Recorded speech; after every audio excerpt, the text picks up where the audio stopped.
เดี๋ยวน้องน่ะอย่ารู้รอมึงย่านะรอมึงย่าดงเหมือนหมอดสังเสียนขวัญนะน้องก็จะรู้เฉยวสิยอกเกลีแท้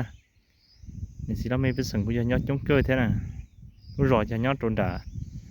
จะขอได้ดาวจะเชนตอนนั้นน้องนะยอดโดนช็อตสีนะฉะนั้นอย่าช็อตสีต้องหอบเบบีลงเจ้าใช่เนาะมันจะปอกเขานะอย่าสนตัวมันจะปอกเขาปอกชิชลงเนี่ยดูชัดตินเราลงเจ๊เนี่ยถ่ายลงเจ้านะจงเจ้าออฟฟิศเลยสินะมันดูชัดติอู้นะฉะนั้นเลยสวดตัวสำคัญเนี่ยแค่ตัวที่ขอด่าขอเดินตินอนนะตินอนจิตมั่วเคลื่อนไฟฟ้าเลยนะมันดูชัดสีชัดตินอน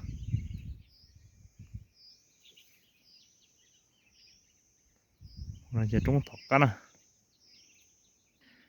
จงถกกันตอนนั้นจะปอดจั่วซะหน่อยตอนนั้นขอคือเกี้ยวนะจงถกกันนู่นเนาะมันยินดีจะปอดชิชงแต่ชิชาหน่อยจะถ่ายทันทอเลยนะจะมาจอดด้วยนี่ใช่นี่ชาส่วนจะถ่ายลงเจียลงมือนี่รู้เจอจะยอดโดนด่าหนานะ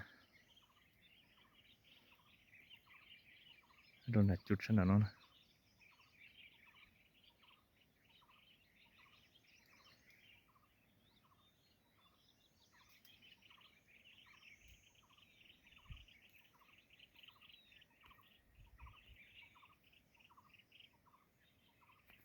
เราต้องขอเชียร์ส่วนนั้นนะขอส่วนที่ปอดจุ้งนะมันจะปอดข้อสติวนะ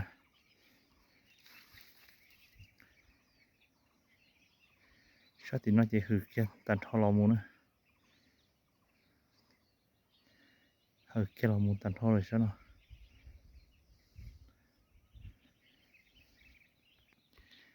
น้อยตัวขอเชื่อรอที่อุศมันจอนะ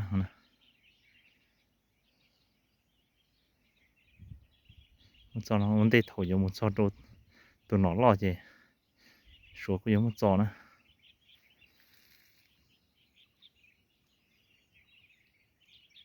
ชาติอุหล่อยิ่งพอลงคือแก่แก่ลมูนะยอกแก่หลอดตันทอเลย